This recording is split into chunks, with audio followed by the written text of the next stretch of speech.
Rattle, rattle, rattle, and chink, chink, chink. Once upon a time there was a poor man whose wife had died, leaving him a daughter named Lenka, a good little girl, cheerful and obedient and industrious. She did all she could to make her father comfortable after her mother died, but after some time the man married again. This second wife also had a little girl just Lenka's age. Her name was Dorla. But Dorla was lazy and ill-natured and always quarreling and bickering. Yet her mother thought Dorla was perfect, and she was always praising her to her husband. She never stopped nagging and scolding the poor stepchild, Lenka, however, and complained about her constantly to the husband. Lenka, however, was patient and went on quietly doing what was right, and she was always polite to her stepmother and kind to her ill-natured stepsister.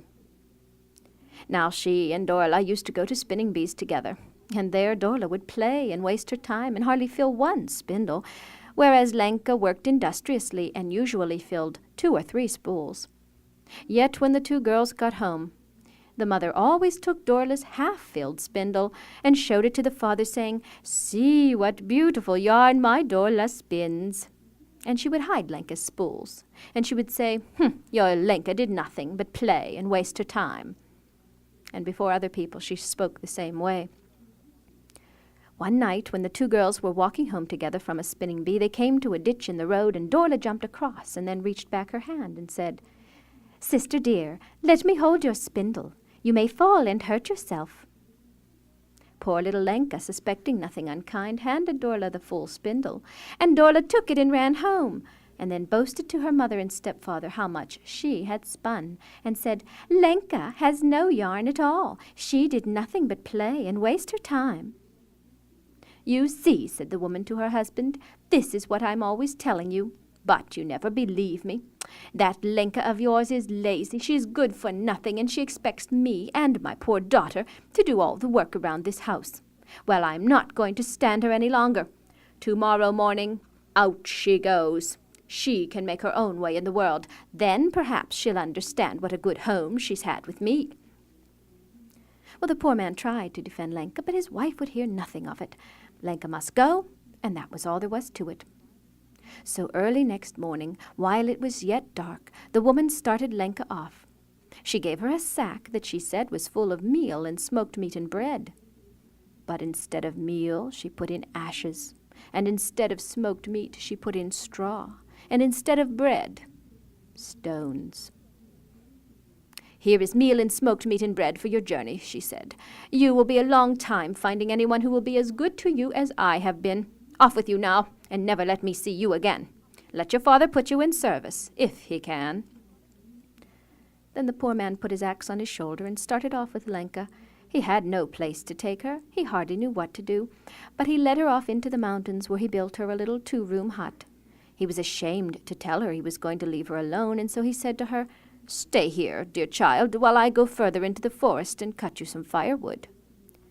But instead of cutting firewood, he hung his mallet on a beech tree, and whenever the wind blew, the mallet knocked against the tree, and all afternoon poor little Lenka heard the knock, knock, knock of the mallet, and said to herself, "Now there's my dear father chopping wood for me."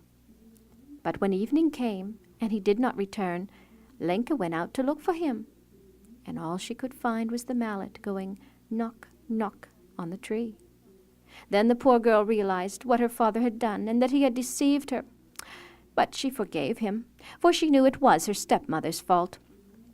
She went back to the little hut to get her supper then, but when she opened the sack, instead of meal and smoked meat and bread she was promised, she found ashes and straw and stones, and then, indeed, did little Lenka feel deserted, and sitting down she cried and cried with loneliness and hunger. Now, while she was crying, an old beggar with a long beard came into the hut. "God grant you happiness, my child," he said. "And may he grant you the same, old father," Lenka said, standing up and bowing politely. "Thank you, my child, thank you. And now, will you be so kind as to wash my face and give me a bite of supper?" "Well, indeed, old father, I'd gladly wash your face and give you food, but there's no water here and nothing to carry it in, and as for food, my stepmother has filled my sack with ashes and straw and stones." "Oh, that is nothing, my child," said the old man. "Just go behind the hut, and you will find there a spring. Lenka went there, and sure enough there was a clear, bubbling spring, and on the ground beside it a bucket, and she filled the bucket and took it back. And as she entered the door to the little hut, she could hardly believe her eyes, for on the wall she saw a row of shining plates, big ones and little ones, and everything else that ought to be in the kitchen, and the old beggar had started a fire, so Lenka put the water on to boil. And then the man said, "Look now in the sack." And Lenka untied the sack again, and it was full of fine meal and bread and smoked meat. And Lenka lost no time in preparing a good supper, and she washed the old beggar's face and hands, and together they ate. After supper, Lenka spread out her ragged clothes on the floor of the inner room, and put the beggar in there for the night, and she herself stretched out on the kitchen floor.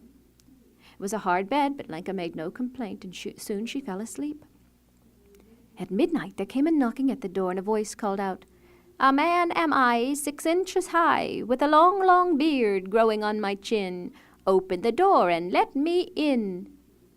Lenka jumped down and opened the door, and there before her stood a tiny dwarf with a long beard.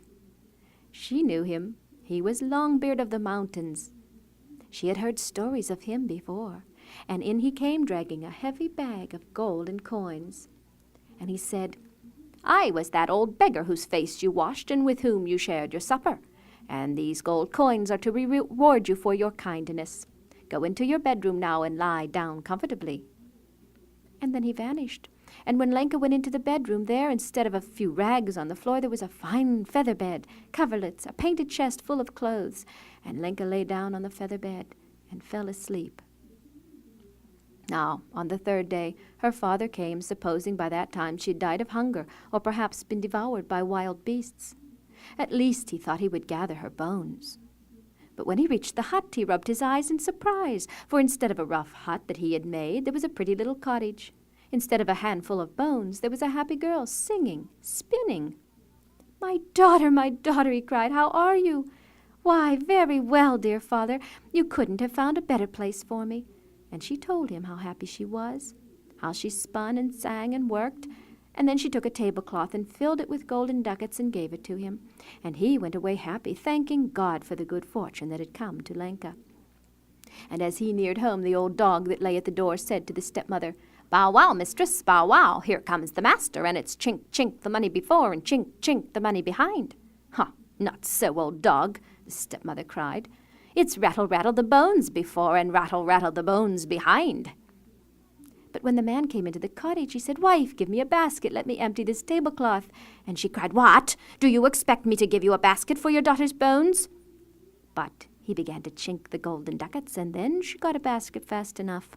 And when she had all the ducats safely put away, she began to complain and say, "Well, isn't it just like you to find a place like that for your Lenka? You've never done anything for my poor Dorla. Tomorrow we shall take her out into the world, too." And so it was done. And of course Dorla was given a new bed and as much food as she could carry, and off into the mountains they went, and there the man built her a 2-room hut and left her. And soon enough an old beggar came to her and asked her to wash his face and share her supper. And Dorla cried out in a rage at his request, "Well, wash your face, this is what I'll do for you." And she took a stick and drove him away. "Very well," he muttered, "very well." Then Dorla cooked herself a fine supper, and after that, when she had eaten it all herself, she lay down on her little feather bed and went to sleep. But at midnight Longbeard knocked at the door again. "A man am I, 6 inches high, but a long, long beard grows on my chin. Open the door and let me in." Then Dorla was frightened. She hid in the corner, but Longbeard broke down the door, caught her, and shook her out of her skin, turned her right inside out. She was a wicked, spiteful girl, and it served her right. She'd never been kind to anyone in her whole life. Then Longbeard left her bones in a heap on the floor and hung her skin on a nail at the back of the door and put her grinning skull in the window.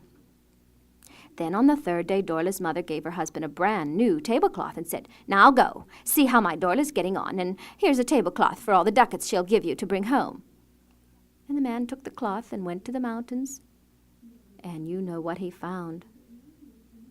Well, Dorla was a heap of bones on the floor, and so he gathered them up and put them in the tablecloth and started home. And as he neared home, the old dog said, "Bow wow, mistress, Here comes the master, and it's rattle, rattle the bones before, and rattle, rattle the bones behind. Oh, not so, old dog, cried the woman. It's chink, chink before, and chink, chink behind. But the old dog kept on barking, and so in a rage she took a stick and beat him off. But when the man stepped into the cottage, and his wife brought out a basket for the ducats, he shook out the tablecloth, and there was only the rattle of bones.